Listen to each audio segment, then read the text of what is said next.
Let's welcome with a round of applause Reverend Dr. Kojo Aka Kwarteng, Board Chair, Safety Communication Consult. So he comes to give us his welcome address. A round of applause, please. Good morning, distinguished guests, esteemed colleagues, friends, industry leaders, and everyone seated here. It is an honor to stand before you today at the Energy Sustainability Leadership Conference, a gathering of minds committed to shaping the future of our energy sector for generations to come. We are living in a defining era across the world. Energy lies at the heart of both our greatest challenges and our most promising opportunities. The urgency of climate change, the pressure of growing energy demands, and the imperative of ensuring energy access for all require us to think boldly, act responsibly, and collaborate widely. The path to sustainable energy is not a straight line. It is a dynamic journey that demands innovation, resilience, and leadership. We must accelerate the transition from fossil fuels to clean, renewable energy sources. We must harness the power of technology, smart grids, energy storage, artificial intelligence to drive efficiency and reliability. And we must embed sustainability not only in policy and investment decisions, but in the very DNA of our organizations. Yes, sustainability is not only about technology or policy, it is about people. An energy transition that leaves communities behind is not a just transition. We must ensure that energy solutions are accessible, affordable, and inclusive, empowering rural communities, creating green jobs, and building capacity of future generations. No single government, company, or institution can achieve this alone. Partnerships across borders, across sectors, and across disciplines are the currency of progress. By working together, we can unlock financing for renewable energy, accelerate research and development, and scale solutions that will power both industry and households sustainably.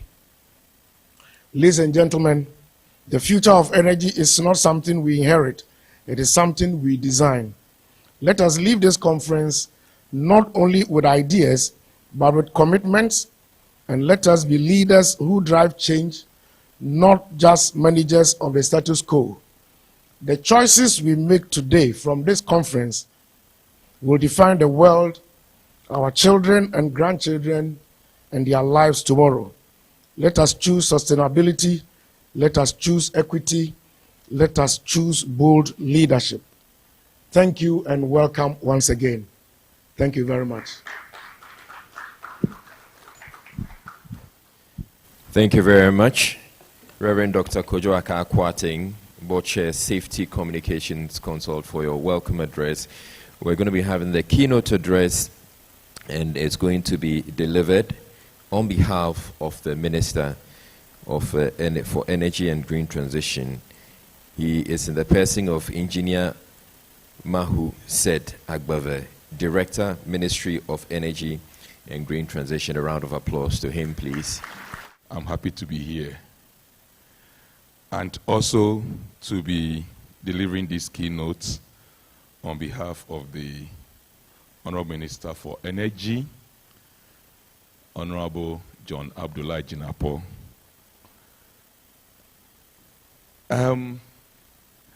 Distinguished guests, friends of industry,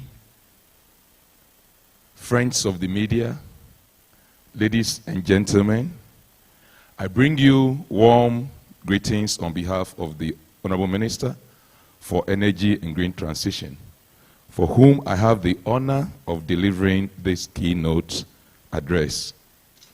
It is indeed a privilege to speak at the second edition of the Energy Sustainability Leadership Conference 2025, centered on the theme, Safety Leadership for Sustainable Development.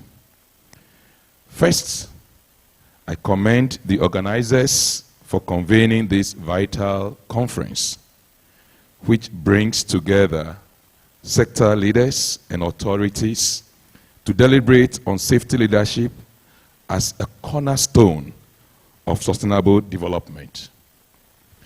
Energy sustainability leadership is rapidly evolving into a critical discipline that integrates sustainability into business strategies, policies, and organizational cultures in the energy sector. This evolution is essential as we work to decarbonize and transition the global energy economy to net zero emissions in the foreseeable future. This conference is becoming a key platform for discovering leadership talents and cultivating skills essential for sustainable development. Distinguished guests, energy sustainability leadership is indispensable in aligning modern business goals with climate policies and environmental, social, and governance frameworks. The increased stringency of ESG requirements underscore the necessity of embedding sustainability leadership in corporate structures and decision-making process. Doing so not only helps manage risks and opportunities related to energy transition, but also optimizes resources and foster innovation across the energy value chain. Today, Ghana's energy sector is undergoing rapid transformation with a strong focus on clean, others say green, and I believe I agree with them as well, and renewable energy. Climate finance and carbon markets are accelerating this progress. Understanding these complex areas, especially carbon management and net zero commitments, requires visionary leadership fortified by emerging technologies such as AI and big data. Ladies and gentlemen, this conference must go beyond mere discussions to ignite actionable strategies that prioritize inclusivity and growth. It should spur the development of training programs for energy leaders that emphasize sustainability-driven strategic innovation, stakeholder engagement, carbon reduction, and long-term visioning for a sustainable energy future. This is crucial to ensure that Ghana, and indeed Africa, remains at the forefront of this global shift. I believe those of us here know how significant this whole intervention is about. If we do not prep ourselves, we may be left out. Today, distinguished leaders from organizations such as International Solar Alliance, International Renewable Energy Agency, United Nations, Shell, Total Energy, Ventafall, Aramco, Google, Schneider Electric have exemplified dedication to net zero goals, low carbon technology investments, circular economy models, and collaborative partnerships driving the energy transition. In contrast, many Ghanaian companies and state-owned enterprises lag behind, either slow to adapt or entrenched in old practices, which risks their obsolescence, as I've already spoken about. That is why the Ministry of Energy and Green Transition places human capital development and institutional restructuring at the heart of our energy transition efforts. Ladies and gentlemen, empowering people With this critical knowledge, we will create a pool of sustainability experts capable of guiding organizations, the private sector, financial institutions, communities, and the nation towards cleaner consumption and production. The vision is a resilient, inclusive energy ecosystem balanced across social, economic, and environmental priorities. This conference is fundamental to fostering that vision and strategic thinking. I'm happy to see my colleague, Dr. Sogbaji, here, who is driving the energy transition and emerging technology efforts in my directorate. I believe you'll be telling us a lot about what we have put together to ensure that we create the enabling environment for corporate entities gathered here to begin to explore this vital space. The timing could not be better, ladies and gentlemen. The 24 plus and big push agenda demand new discourse and a shift in how development is pursued now and into the future. Renewable energy install capacity and energy access are vital to this agenda. It is not enough to have sustainability leadership without measurable transformative results. Therefore, the Energy Minister has taken decisive steps to reinstate and elevate the Renewable Energy Unit to the Renewable Energy and Green Transition Directorate, and to push for the establishment of the Renewable Energy Authority and the Renewable Energy Investment and Green Transition Fund. These initiatives will support the $3.4 billion Renewable Energy Action Plan over the next 5 years and create employment and other opportunities in the sustainability or the sustainable leadership sector. Let me just use this opportunity to highlight what we mean by a $3.4 billion investment plan for the renewable energy sector. When my boss, the Honorable Minister, assumed office, one of the things he quickly tasked the team to do is to come up with an investment plan taking into account all ongoing initiatives, the low-hanging fruits, how we can package them and push them for investment. And we did that across so many areas, taking cue from the energy transition framework. So we have things like net metering, solar PV, we have EV charging opportunities, we have solar street lighting opportunities, we have utility scale renewable energy deployment opportunities, we have nuclear power deployment opportunities. Putting all this together run into billions of dollars. It's an investment in waiting. What are we doing here to be able to tap into this and explore all these opportunities? As Ghana tries to industrialize and reshape its economy, power demand will surge and base load capacity will be critical. The long-anticipated integration of nuclear power into Ghana's energy mix is becoming a reality, with plans underway to establish the Nuclear Power Corporation of Ghana to manage this vital infrastructure. With these efforts, I think the theme for this year's gathering is apt.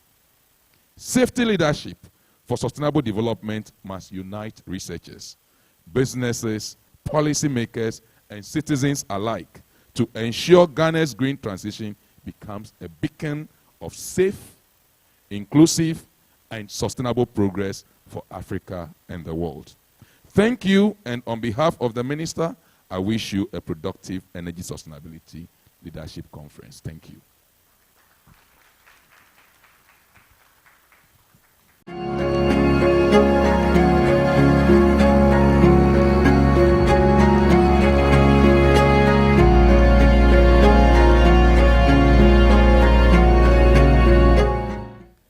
Good morning, ladies and gentlemen. It's a great privilege to be here. So I mean, sustainability is something that is very key and something that is very important. But I'll start with this. Growing up in Lagos, I mean, power is something that was it was a luxurious, more like affair for some of us in Lagos. That is, whenever light comes up, we tend to shout up NEPA. Not just shouting, we dance, we celebrate it. That light is up. But you know the funny thing? As you're dancing, the light goes off again. I mean, you can imagine such situation. And we got to a point where we started using generators. You tend to see, I mean, almost every household, almost every industry was running generator. You can imagine the effects of generator. You can agree with me if some of you have been in Lagos. Immediately you get into Lagos, there is this aura, there is this feel you get, this hot feeling.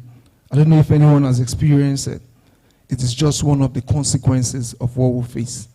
Moving into Ghana, it was a different ball game. I mean, you see lights, you're like, this is nice. But also, you also get to realize that the sources of this power, where is it coming from? Looking at ECG, from 2022, I was reading their report, 2022 to date, the price of electricity has gone high. And the demand is high because the population is growing. People need power to operate, to run their businesses. So I think for us as business owners, we should start looking for options, alternative. And you know the funny part, nature has given us all of this for free. It's just there for us to tap into it. I know at some point we'll get to that area where maybe, I mean, some businesses will say maybe it's expensive for us to adapt to it. But I can assure you, it's a solution that is meant for us. Because you see, talking about sustainability, you say it's not just making profit for today. For every business to be sustainable, you want to make profit for tomorrow. You want to think about tomorrow. So don't just think about today. Think of the profit today. In the same way, think of the profit tomorrow. Thank you. Yes. Picking up from my colleague, those of us in Ghana, anytime we switch on or we happen to be enjoying our electricity on, watching our televisions, the moment it starts to rain or there are indications in the weather that there is going to be a downpour of water, of rain, normally what comes into mind is whether my TV is going to stay on until the program is completed, or due to the incoming of the rain or ushering into the rain with the change in weather, there's going to be disruptions in the system. And this brings into mind or brings us into an era of how to be able to put in place energy safety sustainability in terms of responding to the emerging challenges that are associated with the issue of climate change, and mostly coming from the perspective of anthropogenic interactions. What do I mean by this? The era that we find ourselves in is an era, most especially that is coinciding with the energy transition era. And by energy transition, I'm talking about transitioning from fossil-based energy systems to greener or clean energy systems. And therefore, in the quest to transition to meet these demand, there is a need to put in place certain structures, certain frameworks that will be able to guide us through these transition. And one of them is to put in place or have energy safety leadership sustainability framework. So when we talk about the framework, what kind of framework are we putting in place?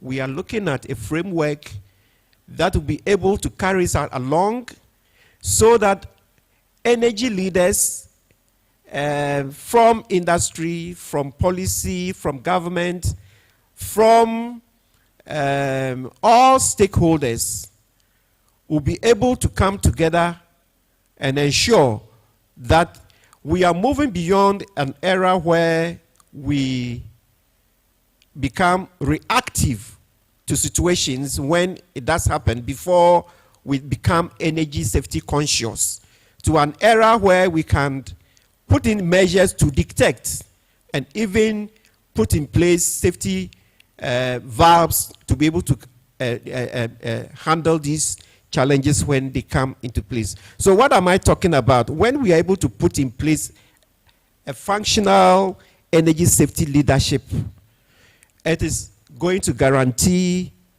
energy resilience system to support our drive towards achieving the sustainable development goals, and without which we'll not be able to reach or address sustainability issues in our quest for a sustainable development in Ghana. Thank you. All right, thank you very much, Prof. Now, what I'd want us to look at is what should a resilient energy framework look like. Now, it's important that we would have the grid depending mainly, or for us here in Ghana, the grid mainly depending on hydro and some thermal. We have some renewable energy. But for the system, for us to say we have a resilient framework for sustainable development, what are some of the characters, or what are some of the things we should see? Thank you very much. I mean, for us to build such system, I think is also very key. I mean, stakeholder engagement is key, because I always get this privilege to speak to, sometimes when I consult, speak to people about embedding sustainability into their practice. You get to see that engagement is something that sometimes if you don't get it right, we might miss it. And the fact that we don't just do copy and paste. You need to understand that we have a system here. We have our own localized system where even where you bring foreign solutions, you need to see how to localize those solutions. So, I mean, looking at building that kind of framework, we need to also get a much more better understanding what works best for us. So when we understand what works best for us, we can drive a solution that can carry everyone along. For a resilient energy safety framework, we should be looking at leaders who will be able to scan emergency risk stemming from extreme weather conditions, cyber and practical vulnerabilities evolving, and then public expectations, and integrate them into strategic planning. In other words, we should be looking out for leadership in energy, the energy sector, who will be able to anticipate, okay, and integrate these into a strategic planning kind of policy. As we have gathered here this morning, I think we have a blend of expertise from the various sectors within the energy and related sectors who are coming to put ideas together, including academia, and then with this ability to pull expertise together, we'll be able to forestall any future unforeseen contingencies.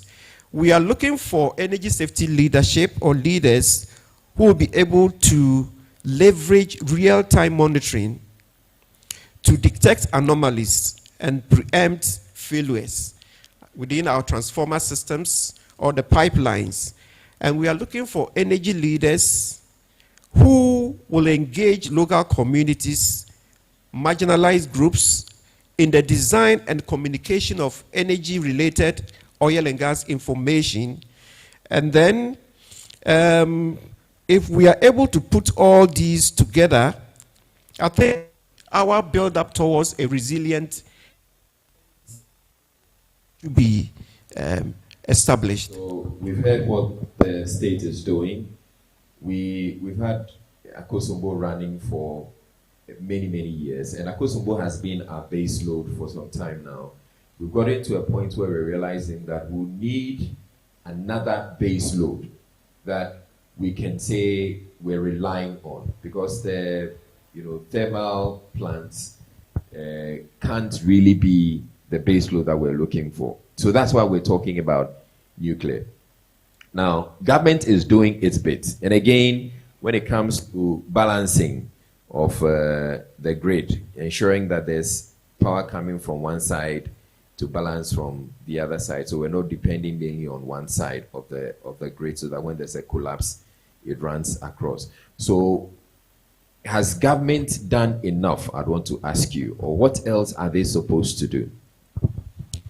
Thank you, Israel Lai. Government is on track, if I should put it that way, but there is more to be done. As you've said, we started with the Akosombo. Akosombo Dam used to be our main source of energy sources, but over the years, we are also aware that, which of course can be attributed to climate change related issues and the sharing of common resource. I mean, the sources from where we are getting our waters for the Akosombo is now being consumed by other countries. For example, Burkina Faso has now about 5 mini dams on the black Volta. And because of that, receiving considerable amount of water in the Akosombo Dam is not possible. So it means we have to shift. Now the IPPs have come in, and then much of our energy consumption now, sources of energy, is coming from the thermal plant. The thermal plants. And at the same time, these thermal plants happen to be fossil-based dependent, and because of the issue of climate change, we should be looking ahead, and therefore it brings into mind, our greener or clean energy sources. So the question is, what has government been doing to entice private partnership into the sphere of renewable energy production? I think this is where I want to say that the government will have to do much more, do much more in that. And then secondly, But let's stay with that. What are some of the things you would want government to do? Yes, subsidies shouldn't be the option, but we are looking at a situation where government policies will become favorable to private partnership, where certain policies like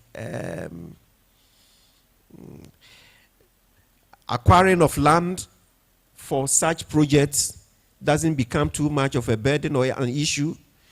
Certain incentives like some tax reliefs for bringing in these gadgets into Ghana should also be looked at, and then most specifically improving on the tariff net metering, so that when these private companies are able to produce more than they need, they can put them onto the national grid as well. I think these are some of the areas that the government will need to sit down and look at again.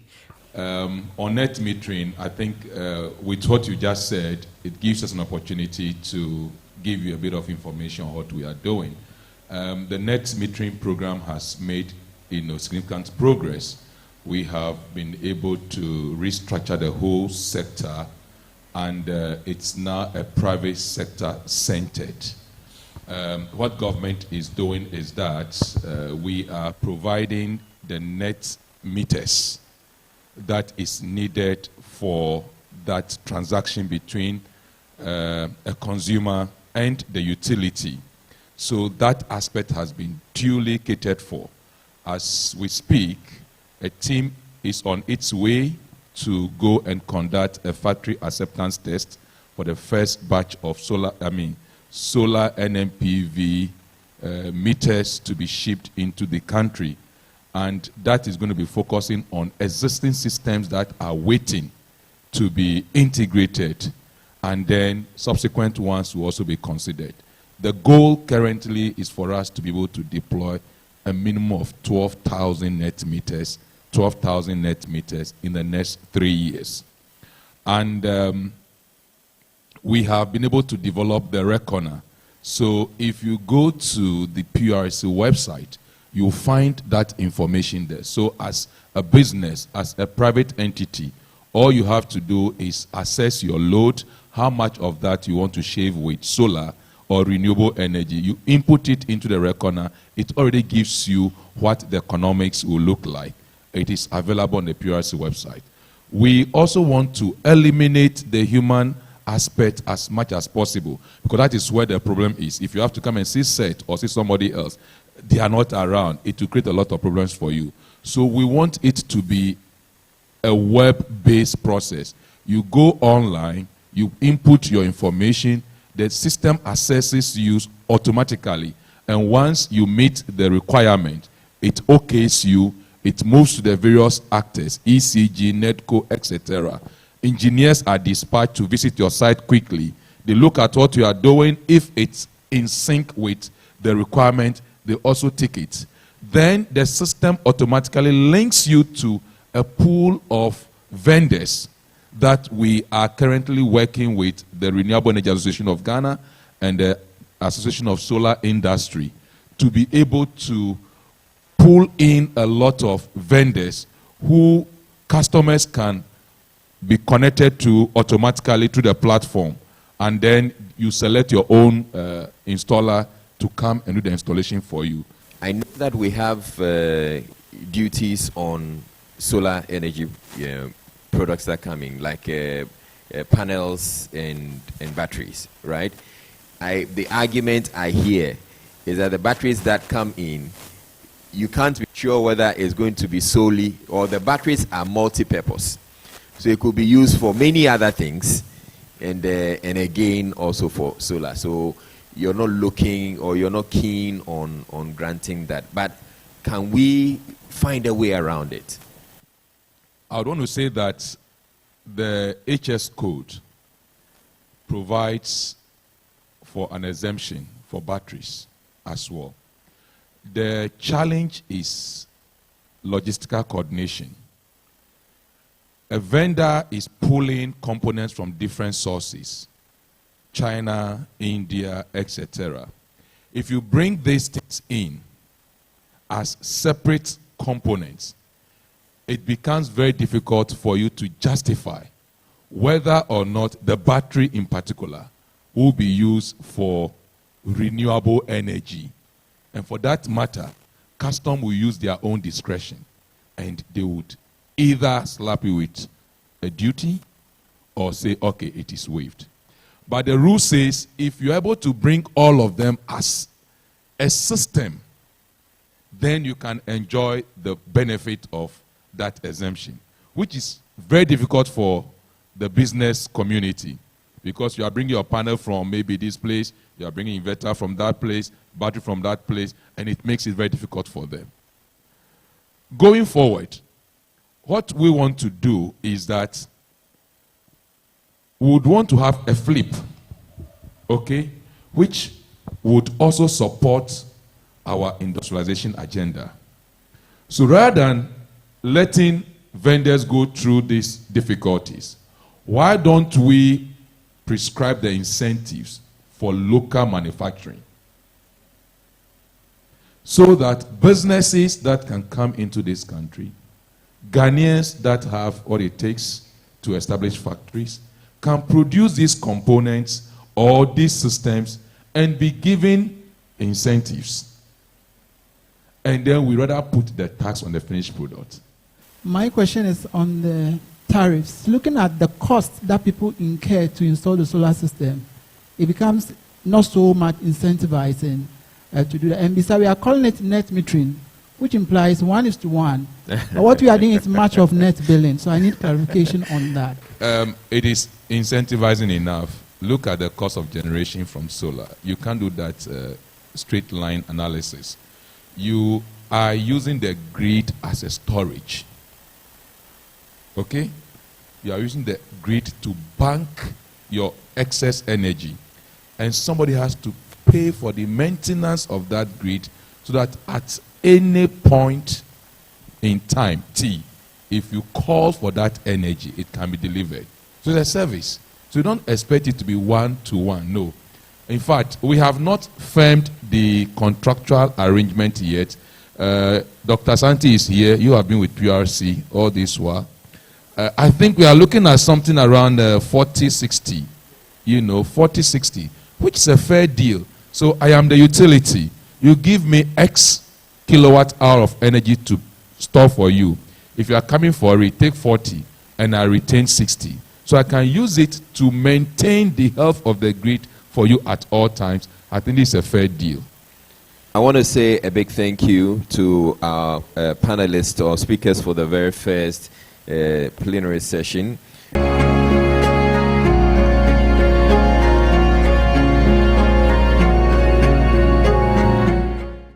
This oil and gas thing we are talking about now, definitely the crude is getting extinct, and we are looking at sustainability. You cannot single it out. We are looking at environmental sustainability governance.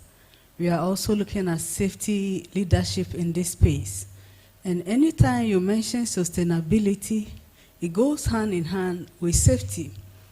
And when you come to the oil and gas space, we know that it is one of the drivers of our economy. We are getting monies from this space. And now that we are doing this transition, then definitely we need to prepare for emergencies. So preparing for emergency, as we speak now, Ministry of Employment and Labor Relations is trying to put together the OSH bill, Occupational Health and Safety Bill, and this has been on and off over time. They do it, they shelve it, it doesn't go to Parliament. From this time around, I will call on the government to make sure it is facilitated. They have involved ILO to make sure we are also going, because you cannot transition without making sure that the safety of your people, their health is secured. And therefore, we must ensure their safety to be able to become sustainable now and for the future. So we need to prepare for that emergency. I think just from the word we are talking about, transition, it involves change, but it's not immediate. All right. We're not talking about revolution. We've had an industrial revolution. So the mere fact that we are talking about transition means that it's a change through a process which will take time. To resist it would be unwise, because the change is happening whether we like it or not. Okay. So the move away from hydrocarbon or carbon-heavy fuels is happening. We can close our eyes to it or pretend it's not happening, but it's still happening. But we want to do it in a way that is just, and that is also economically feasible for us in Ghana. That is part of the just. In West Africa, it's about 50% of our energy is coming from biomass. So when we are talking about transition, whilst we are focusing on the oil people, we are ignoring the fact that we are cutting our trees. Half our heating comes from wood. When they are making kinky, they don't use oil. They use firewood. Yeah. Akpeteshim, palm oil, all of them are attacking our biomass. So when we are thinking about a transition, we shouldn't forget that biomass is heavy in our energy use. But when we talk about oil and gas also, we must realize that it's not just one thing. There's oil, which has quite a lot of carbon, and there's gas, which has virtually, I would say, none. It has one carbon atom. So we lump two things together. But the transition should be more towards gas and not so much oil. Okay. I like the bit of what Doug reiterated. Many a times we tend to target the big spenders, the oil and gas, as the people who are actually causing that. But what we've also forgotten that they are the ones who are also even funding the reforestation of most of our forest belt that have been taken off. I can confidently say that, even not to talk about what Shell LNG I know is doing, and some of our partners, and then BP Ghana are doing. Seaboard on our own, in the last 2 years or so have planted over 10,000 trees that will occasionally go in as a way of doing that.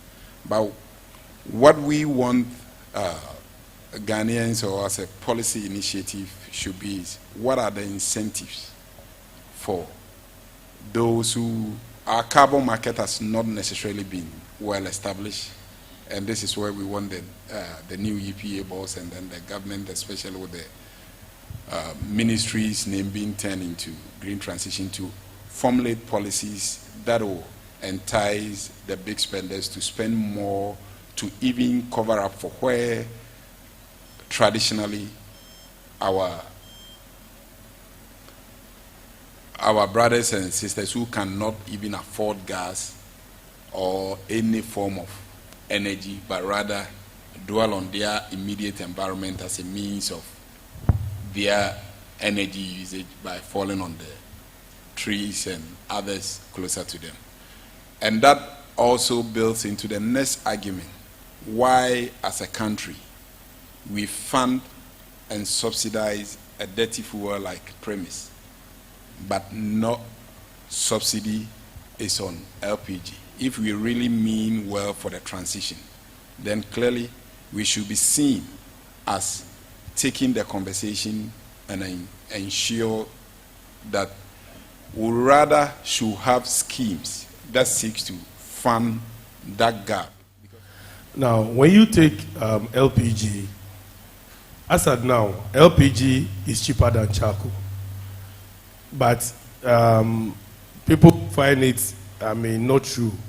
If you look at the amount of cooking you do with LPG, and just oppose it to the same amount or cost of charcoal that you use, you realize that LPG is cheaper. Just that you can buy charcoal 5 cedis, 10 cedis, but cumulatively it is cheaper. So the subsidy or the cost of LPG is not deterring. LPG is as affordable as it should be. Just that because you have to cough about 250 Ghana cedis or 300 Ghana cedis to go and buy LPG, you think it is very, very expensive. And you think charcoal is cheaper, so you buy the most polluting, fuel. Thirdly, it is easy for somebody to go behind their house and then cut firewood and then put it in there and then they use. So it is the accessibility, but not the affordability. And to increase the accessibility, that is why we have the cylinder recirculation model, which is ongoing on, so that, somebody do not travel about 10 kilometers to go and get their gas before coming home, spending twice the money. But then you can have this retail point where you can just go and exchange. And that brings safety to the cylinders, because you don't own the cylinder. And the distribution companies will have to make sure that the cylinders are fit for purpose. And that is also increases safety. So I want to just clear that notion that LPG is expensive. It's but then in that same vein, you could be asked that, why do we have to put the taxes on it to make it even more expensive? So yes, you may say that compared to charcoal, it's cheaper. But if you're putting the taxes on it, or if we take off the taxes, the benefit, I believe, that we're going to get, or the uptake, would make a lot of difference. Charcoal 5 cedis and gas 5 cedi are not of the same calorific content. They are not going to cook the same amount of food. So gas 5 cedi will cook 10 times what charcoal may cook. So that is why I'm saying that it's not about cost. It's about accessibility and affordability and availability. If it is very available, everybody will go for it. And currently, our penetration rate for gas for cooking is about 38%, with a target of 50% by 2030. So people are taking in the gas. And I think that the cylinder recirculation model I mean, it's going to even make it more accessible.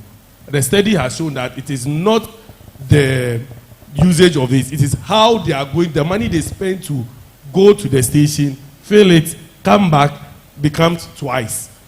And then also the safety when it is located in the communities where they are offloading the gas and then there's an explosion or there's leakage and all that. But if those things are eliminated, and all you go is the Coca-Cola or the beer method where you send your bottle, you take a filled one. I mean, should suffice. It is, let's remove the perception that gas is expensive. Tax is on everything, and that makes the nation run. Thank you. We'll take one final question over here. I want to make, my name is Dr. Enimofusu, GHIE.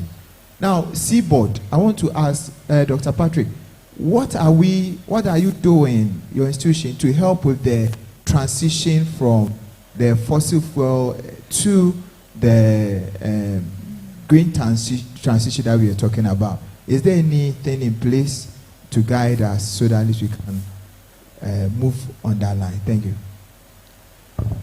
Thank you very much. With regards to the required investment in the lighter for be it gas, most of our members are the ones who are driving it. You check currently, I think with the exception of TOR, the state storage company hasn't even got an LPG storage facility. So most of our members are the ones who are directly importing the LPG, and then also they are the ones of taking the LPG from the Atuabo, which is commendable. And that's how we bring our first session to an end. The role of oil and gas in just transition, balancing resources and sustainability.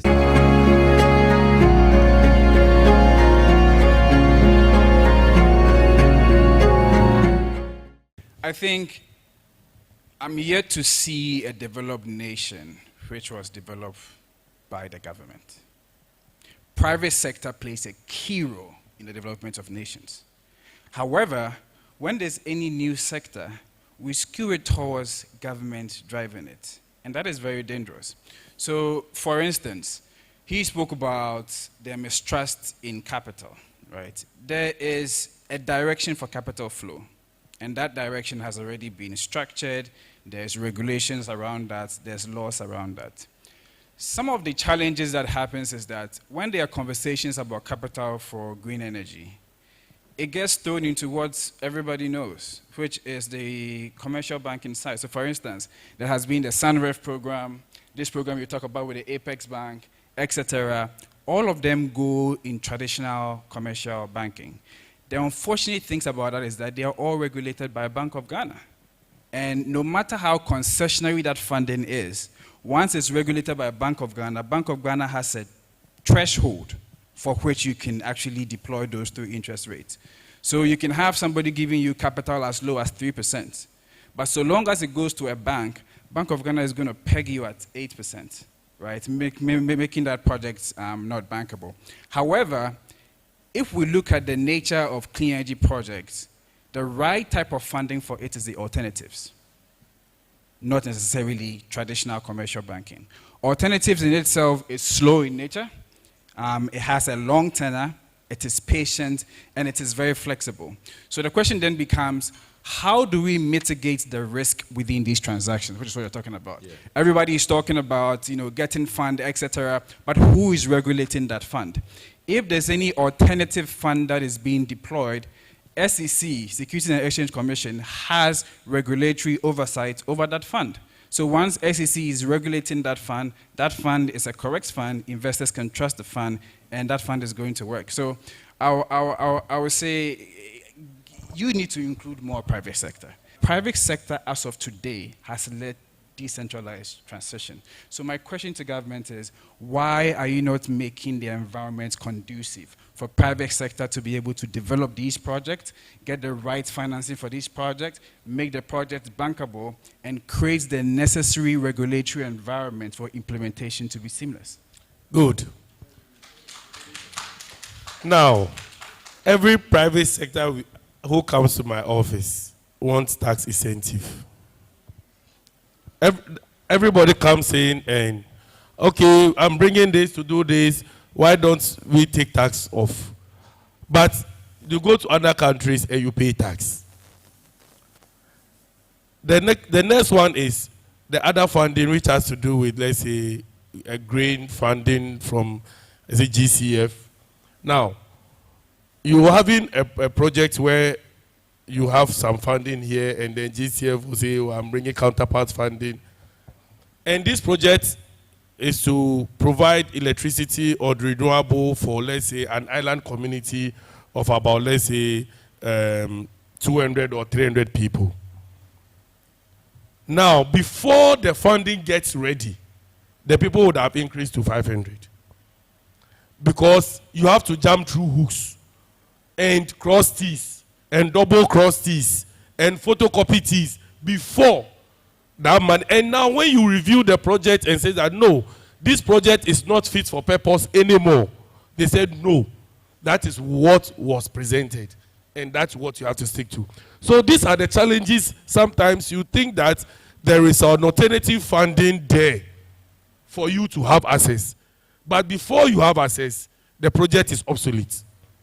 So creating a national fund to use so that we can meet these gaps and execute projects on time for them to become, meaningful to the people is what is necessary. Right. Now, the other issue that I wanted to talk about in terms of the carbon credits, the pricing issue, of course, I fully agree that there are geopolitics around it. That notwithstanding, as a project developer, the price of carbon are mostly regulated by the cost of the project. Because it's not just a flat rate thrown on you that this project will give you 5 tons. No, we have typical project that we are doing and we're generating some carbon credits and we are selling them out. With those projects, it has to be measured by the cost of the project. And out of that is where we do the carbon price calculation to know how much will make the project go. At the end of the day, the project, the carbon revenue is coming as an additionality to make the project sustainable.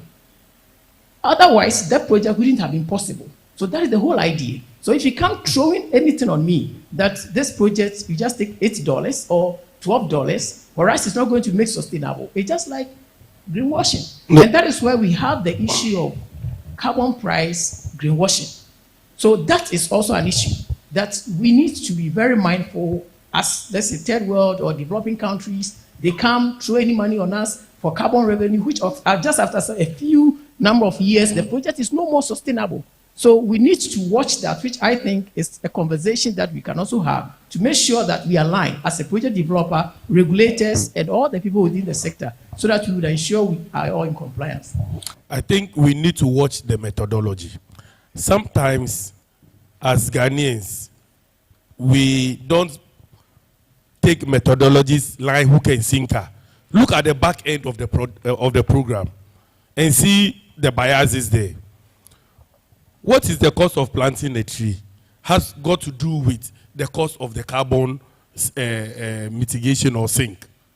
If I have 20,000 acres of land and I have planted trees on it to serve as a carbon sink, and you have calculated that this 20,000 acres of land will be absorbing so and so amount of tons of carbon, and you are supposed to pay me for it for the past, let's say, 20 years. I shouldn't cut the trees, or 30 years. I shouldn't. It can be calculated to know how much tons of carbon those trees are going to absorb, and then you are paid for it.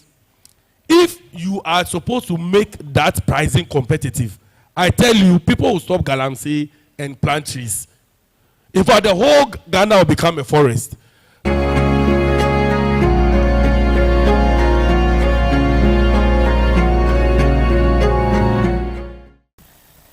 All right, so as I indicated, we've already had the conversation about whether the sector is regulated. Now that we have you on, you tell us, so is your sector regulated, and what are the regulations?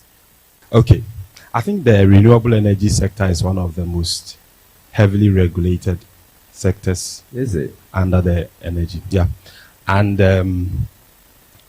beyond regulations, there are also guidelines for practical things like installations, importations, and things like that. The energy sector largely is regulated, but the renewable energy sector is also highly regulated. We come from a history where we have used regulation to shape what kind of market we want to have. At the point where the market was at its very nascent stage, you'll see that the regulations were a bit liberal, inviting foreign direct investment and private participators in the sector.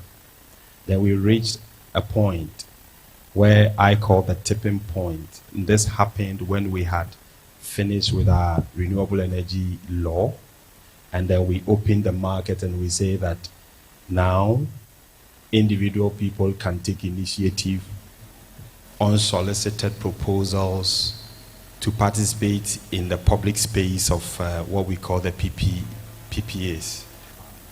Currently, we are at a point where, if you look at us as a country, we don't have much problems with electricity penetration. Most of the renewable energy projects you see are going towards the electricity sector.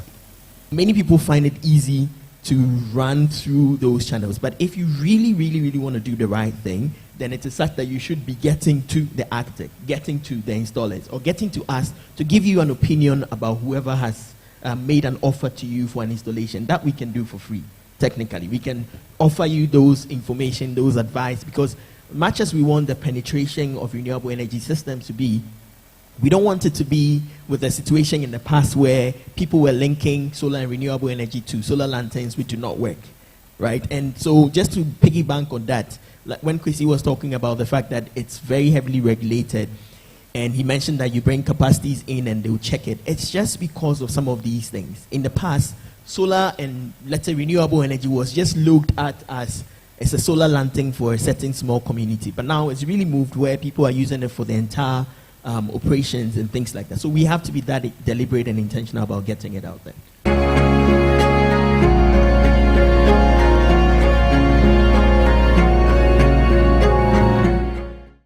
Good evening and good afternoon. Support of time.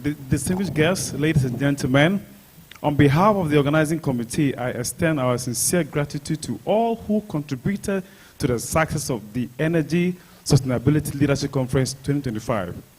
We thank our keynote speakers, panelists, and experts for their insightful contributions, which have greatly enriched our discussions. We also acknowledge our sponsors and partners for their invaluable support. To our partners, to our participants, your presence and engagement have been instrumental in making this conference impactful. Finally, our appreciation goes to the organizing team and volunteers for their dedication and professionalism. As we conclude, let us carry forward the knowledge shared here and continue working collectively towards a sustainable energy.